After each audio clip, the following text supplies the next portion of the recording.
그러면은 제41차 최고위원회 회의를 개최합니다.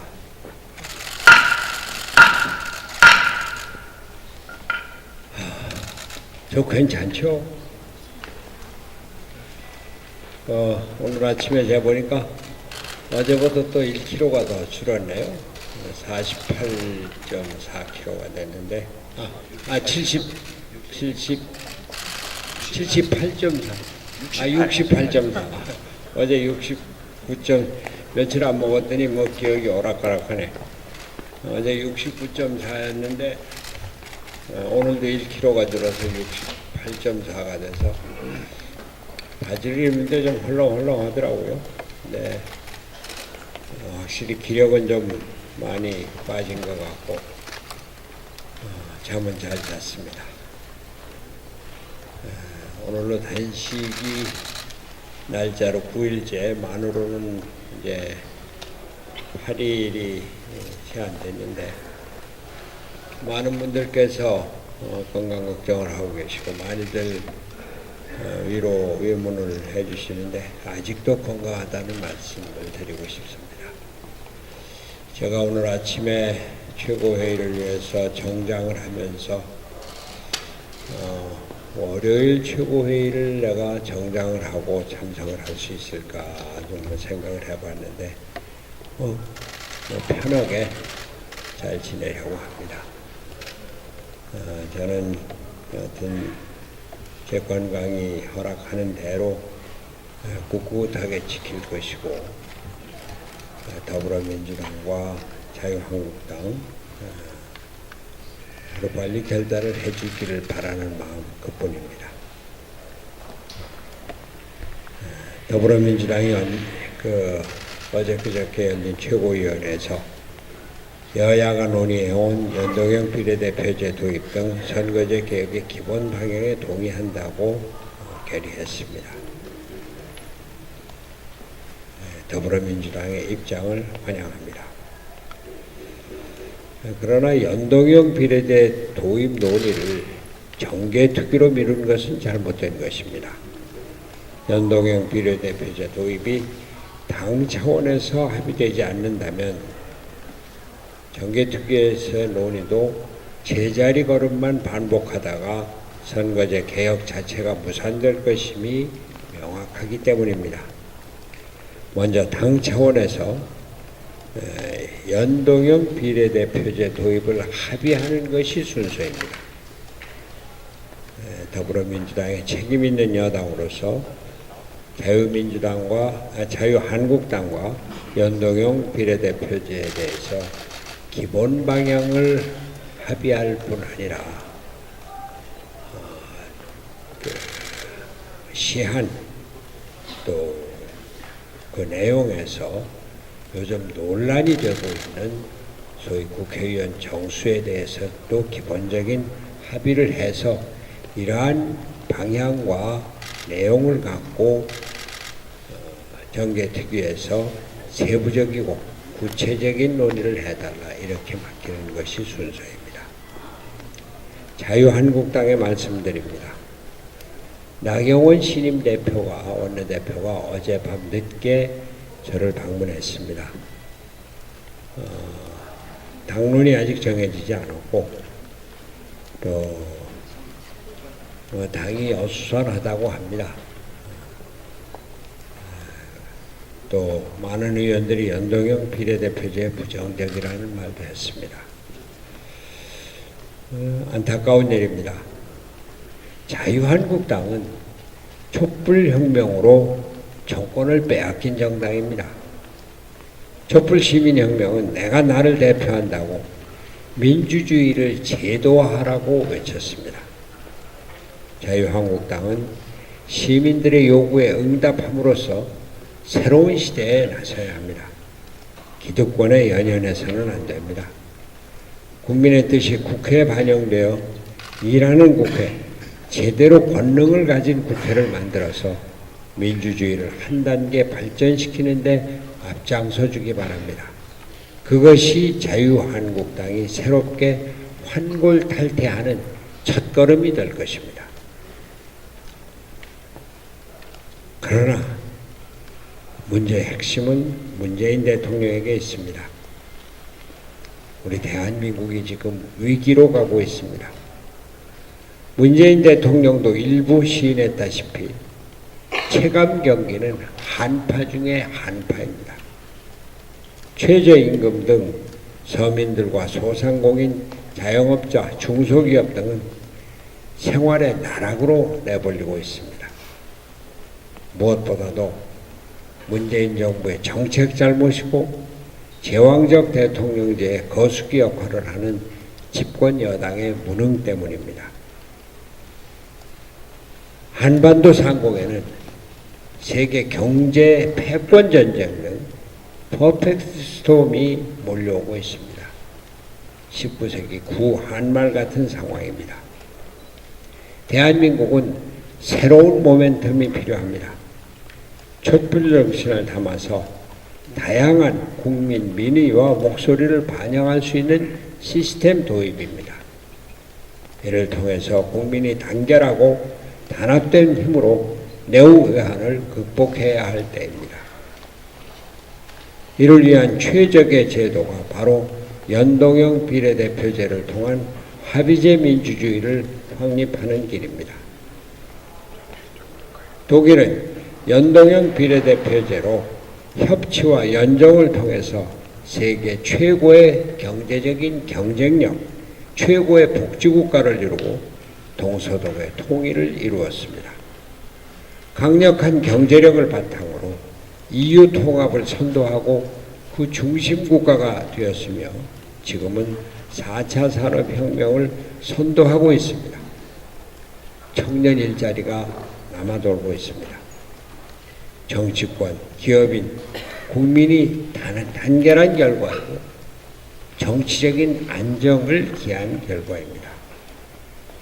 노무현 대통령도 유러피안 드림을 꿈꾸면서 연동형 비례대표제 도입을 가장 중요한 정치 임무로 삼았습니다. 그는 선거구제 바꾸는 것이 집권보다 정치 발전에 훨씬 더 기여한다. 독일식 연동형 비례대표제가 제일 좋겠다고 자서전 운명에다해서 말했습니다. 문재인 대통령도 같은 의견을 갖고 있습니다. 여러 차례 중앙선거위원회 아닌 권역별 연동형 비례대표제가 당리 당략을 떠나서 합리적이다라고 말했습니다. 문 대통령과 문 대통령의 청와대와 집권당 더불어민주당이 나서서 한국 정치 문화가 한 발자국 나아가는데 앞장서길 바랍니다. 집권 세력의 책임 정치를 보여주어야 합니다. 민주주의를 위해서 일정을 살았다고 자부하는 저는 이 한 몸 바쳐서 한국이 단결하고 미래로 나아가는데 헌신하고 싶습니다. 민주주의의 마지막 단계인 의회 민주주의를 확립하고 이를 위해 의회 권능을 확립하고 싶습니다. 저는 이를 위해서 국민의 뜻이 제대로 반영되는 연동형 비례대표제를 확립하고자 이렇게 나선 것입니다. 우리의 단식과 노력이 헛되지 않게 대한민국의 민주주의가 진화하고 새로운 시대를 향해 힘차게 진화하게 되기를 진심으로 기원합니다. 한 가지만 더 말씀드리겠습니다. 엊그저께 충청북도에서 현대차가 수소차 기공식을 가졌는데 대단히 축하할 일이고 대한민국의 앞날을 위해서 희망적인 일입니다. 2030년까지 수소차 50만 대를 생산하겠다고 하는 포부를 밝혔습니다. 아주 좋은 일입니다.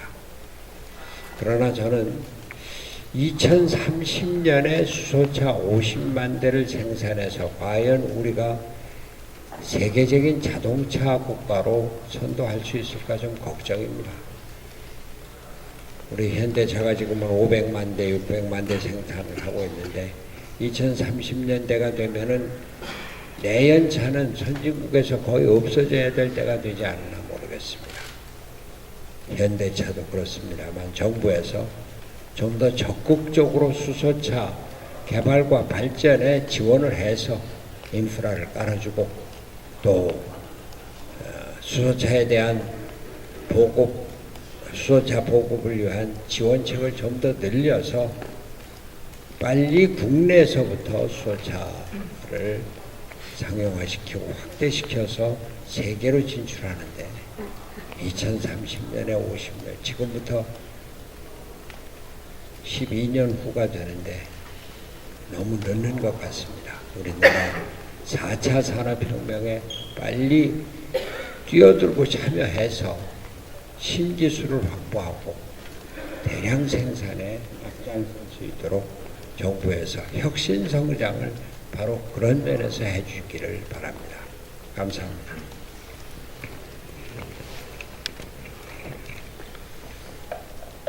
연동형 비례대표제가 선진경제, 선진정치의 가늠자라는 말씀을 드리고 싶습니다. 민주당과 한국당이 미련을 버리지 못하고 있는 현행 선거제도는 민심을 반영하지 못하는 구시대의 산물입니다. 우리나라는 올해 1인당 GDP가 3만 달러를 넘었지만 2만 달러를 기록한 지 12년이 걸렸습니다.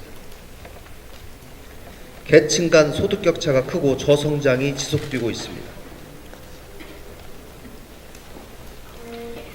잘못된 선거 제도에 따른 정치의 후진성이 경제 성장의 지연의 원인이 되고도 있습니다.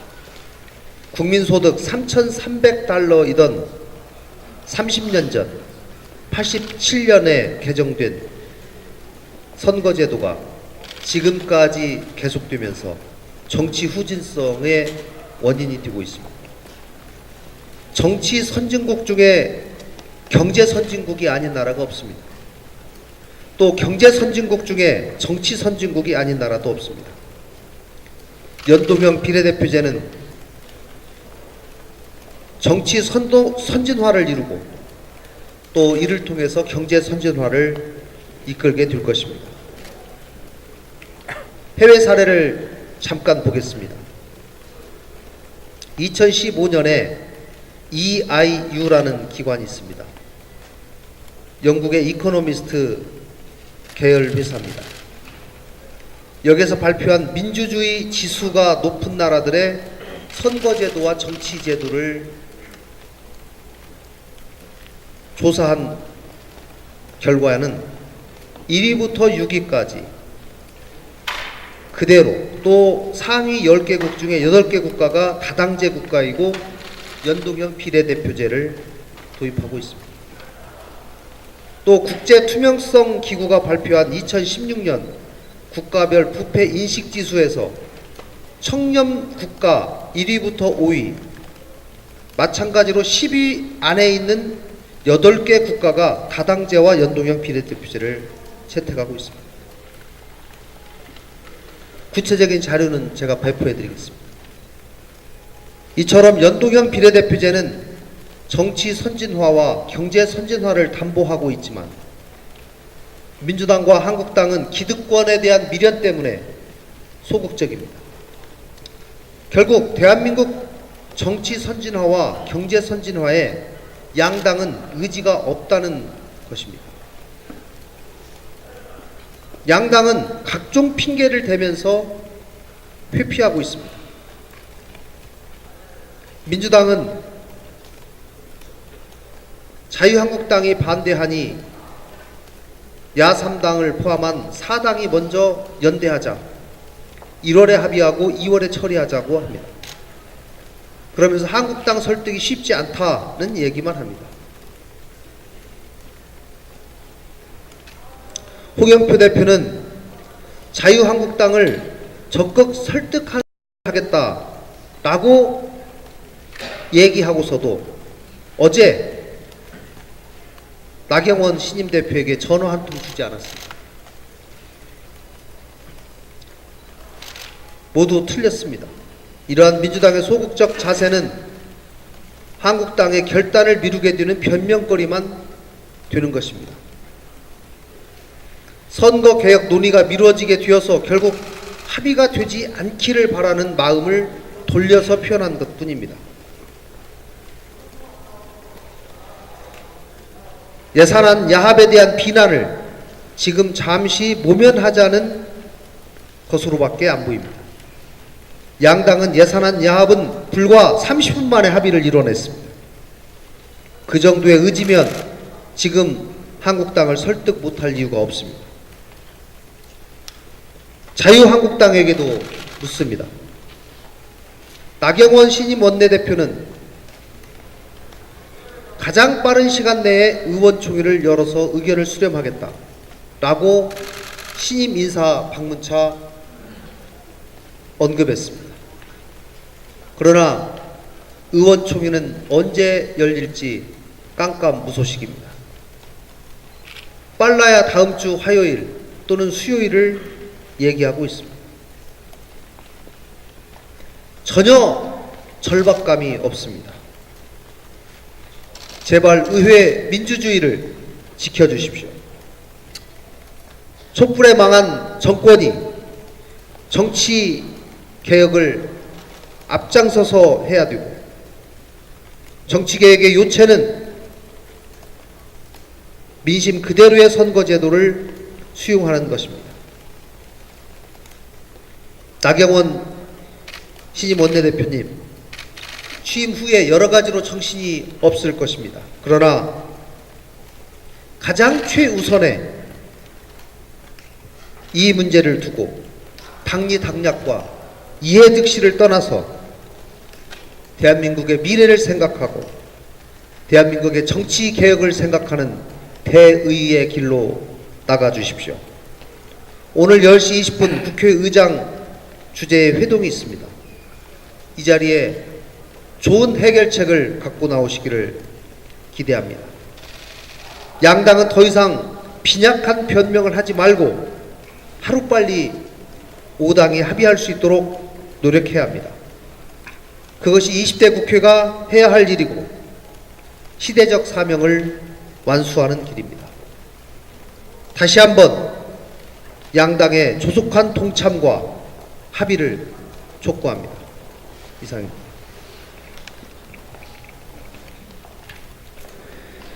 예, 최근 문재인 정부의 젊은 층 지지율 이탈은 결국 문재인 정부가 자초한 것입니다. 결자 해지하십시오. 최근에 국민일보에서 리얼미터에 의뢰해서 했던 조사에 따르면 한국 사회의 갈등 요소가 무엇인지를 분석했는데 20대 같은 경우 56.5%가 남녀 간의 성 갈등이 대한민국의 주된 갈등이라고 답했습니다.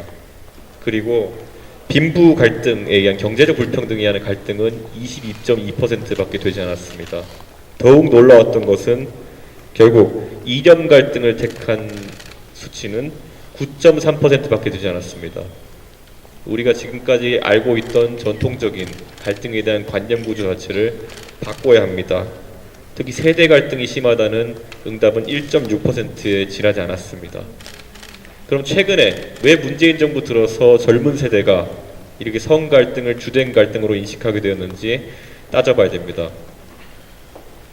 어제 모 언론의 보도에 따라서 4주 전에 있었던 이수혁 성희롱 사건에 대한 여러 가지 새로운 정황들이 보도되었습니다. 그 보도된 내용에 따르면 애초에 그 자리에 있었던 여성들은 자매 관계도 아니었으며 애초에 그 여성들이 청와대 청원을 통해서 제기했던 남성들의 폭행 정황은 여성들 스스로가 기억하지 못한다고, 확인하지 못한다고 이렇게 답을 했습니다. 그렇다면 이 웃지 못할 해프닝과도 같았던 사건이 일파만파로 번져나가서 30만 명이 넘는 청원자의 서명을 받고 급기야는 이런 심대한 사회 갈등을 야기한 이유가 무엇이겠습니까? 먼저 대통령께서 왜곡된 성평등 정책을 펼치고 있는 것이 첫 번째이고, 두 번째로는 청와대 청원제도가 악용되어서 이미 마녀사냥식, 인민재판식 여론몰이가 벌어지고 있기 때문입니다. 그리고 마지막으로 국회 내에서 민주당 의원이 경찰 총수를 상대로 특정 성별의 편의를 봐주는 식으로 수사를 하라는 지침을 내렸습니다. 이런 상황 속에서 20대가 성 갈등을 56.5%로 으뜸 가는 갈등으로 뽑은 것이 전혀 이상하지 않습니다.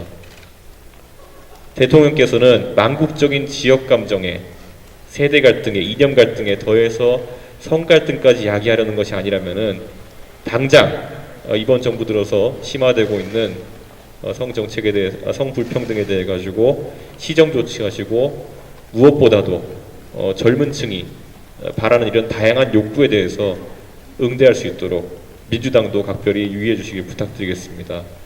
사실 지금 대한민국의 갈등 요소들 이미 너무 많은 상황 속에서 이번 정부의 표심을 위한 잘못된 성평등 정책으로 미래 세대에게 갈등 요소를 추가해서 부담시킬 수는 없습니다. 간곡히 부탁드립니다.